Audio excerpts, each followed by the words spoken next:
we always talk about being in the know when it comes to our health, right? Right. And this deep dive, well, it might just make you stop and think about, like, medical diagnoses. You know? Like, how much can we really trust them, especially for those complicated conditions? Because get this, a recent study found a 70% misdiagnosis rate for frontotemporal dementia. Whoa. 70%. That's a lot. That is huge. It really highlights the difficulties in diagnosing conditions like FTD. Oh, yeah, for sure. And that's exactly what we're going to unpack today with this study from the University of Queensland. It was published in the European Journal of Neurology. Okay. So we're going to try to figure out, like, why is this misdiagnosis happening so often? What does it mean for people trying to get the right treatment? Right. And what should you be looking out for when you're dealing with, doctors and hospitals and all that? It's all about giving yourself the knowledge to advocate for your own health. Yeah, absolutely. So before we jump into the nitty-gritty of the study, let's talk about FTD for a sec. Sure. It's not as talked about as, like, Alzheimer's. Right. It's not as well known. Yeah. FTD is common in people under 65, which is unlike Alzheimer's, which primarily affects memory. FTD, on the other hand, impacts personality and behavior. And this is because it involves the degeneration of specific areas of the brain. Oh, okay. The frontal and temporal lobes, to be precise. Gotcha. Which are the parts responsible for decision-making, emotional regulation, and language. So it's not just like forgetting appointments. Right. This is like changing who someone is at their core. Exactly. It affects how they interact with the world and those around them. Yeah, wow. That's pretty intense. It is, and that's why it can be so tricky to diagnose, especially in the early stages. Yeah, I can see how that would be. So this study, let's get into it. They took 100 patients, referred to a special memory clinic, because they thought they might have FTD. But what's really interesting is they followed these people for 5 years. 5 years, wow. Yeah, to confirm the final diagnosis. That's really important. Following patients for that long is a much clearer picture of the accuracy over time. Right. Makes sense. Yeah. And what they found was only 34 of those 100 actually ended up having FTD. So 66 people were misdiagnosed. Yeah. At first. That's wild. It's a big number. Yeah. And the study says 2 main things are causing this: brain scans and cognitive tests. Okay. Yeah, those are pretty standard. Right. But here's the catch. They say it's not necessarily the tests themselves that are the problem. Really? Yeah. Oh, what is it then? Well, that's what we got to figure out. All right, let's dive in. Tell me about these brain scans. The study specifically mentions nuclear imaging. What's that exactly? Yeah, so nuclear imaging is like a special kind of brain scan. Okay.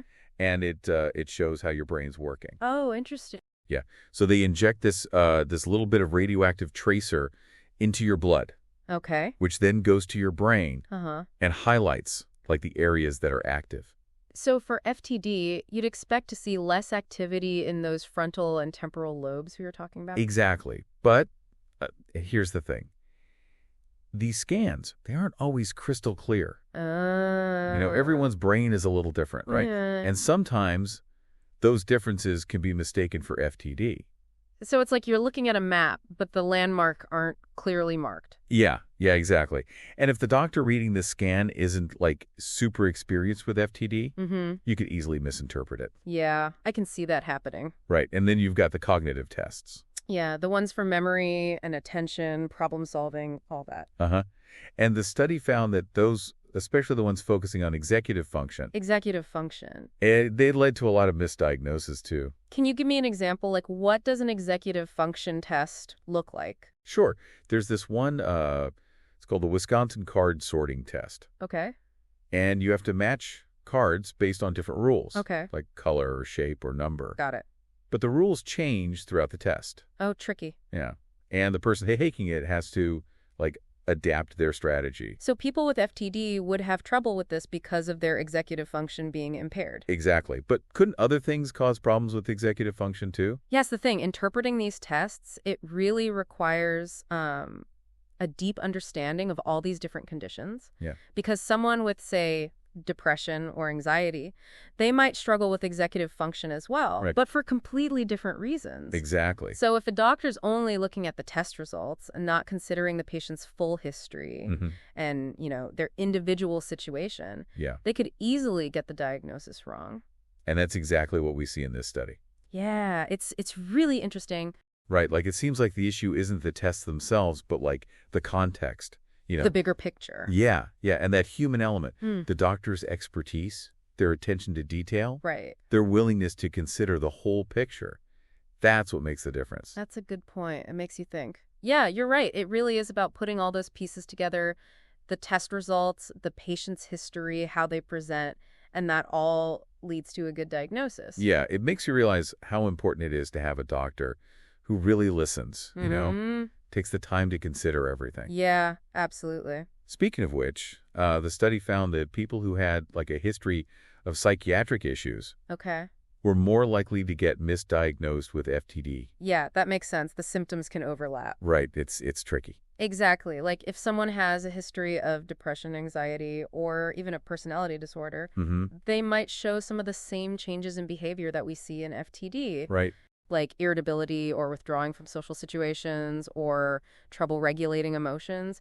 Those could be signs of a psychiatric condition or an early signs of FTD. So it's like you're trying to solve a puzzle, but some of the pieces look almost the same. Yeah, that's a great way to put it, and it makes it a real challenge for both the doctors and the patients. Right. Doctors need to be super thorough in their assessments, Yeah. considering all the possible reasons for the patient's symptoms. For sure. And patients need to be open about their medical history, even if it feels uncomfortable or like it's not important. Totally. Because that information could be the key to getting the right diagnosis. Exactly. It is interesting, though, that the study found that even those fancy brain scans weren't always accurate. I mean, you'd think that would be the most reliable tool. You would think, right? Yeah. But even the best technology has its limits. The study really emphasizes how important it is to actually observe the patient directly to diagnose FTD. Okay. Brain scans and cognitive tests can help. Yeah. But they can't replace what you learn from seeing how the patient acts firsthand.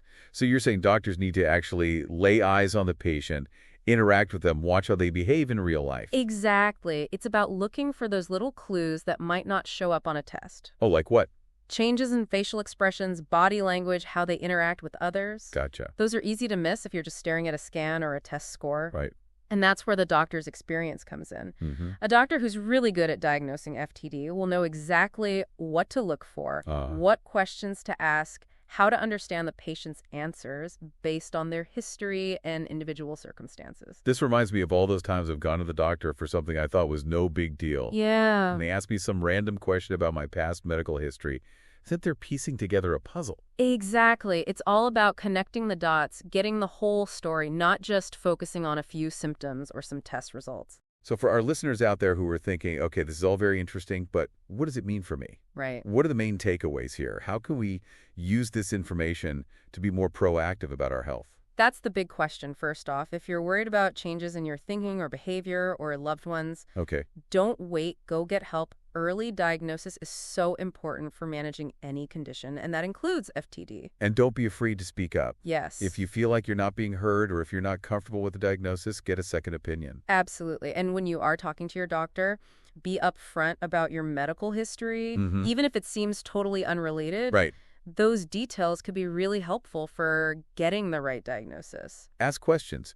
Don't be shy about saying, I don't understand that, or can you explain that differently? Right. Your health is your responsibility, and you have the right to know what's going on and be part of every step. It's so important to remember, we're not just sitting here passively.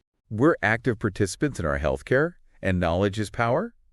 Yeah, it's like you got to be in the driver's seat, right? You got it. We've seen how, even with all the tests and the specialists, misdiagnosis still happens. It does. But by knowing, what to look out for and speaking up for ourselves, we can really up our chances of getting the right diagnosis. Absolutely. And this isn't just about FTD, right? This goes for anything, especially those really complicated medical conditions. Absolutely. This study is a good reminder that diagnosis isn't a one-and-done thing. Yeah. It's a process. A journey. Yeah, exactly. It takes observation, critical thinking, and being willing to reassess when you get new information. It's like being a true partner in your own health journey. Yeah. So As we wrap up this deep dive, what's like one final thought our listeners can chew on as they, think about their own health? Well, if getting a diagnosis isn't always so clear-cut, what steps can you take to really advocate for your health? And make sure you're getting the right diagnosis. How can you be in control, work with your doctor, be a part of the process? That's a great question to leave everyone with. It is. It's about taking charge of your health, staying informed, and never being afraid to ask questions. And remember, by raising awareness and encouraging doctors to really pay attention, we can make things better for people with FTD and other neurological conditions. Well said. Thanks for joining us on this deep dive. My pleasure. Until next time, stay curious, stay informed, and stay well.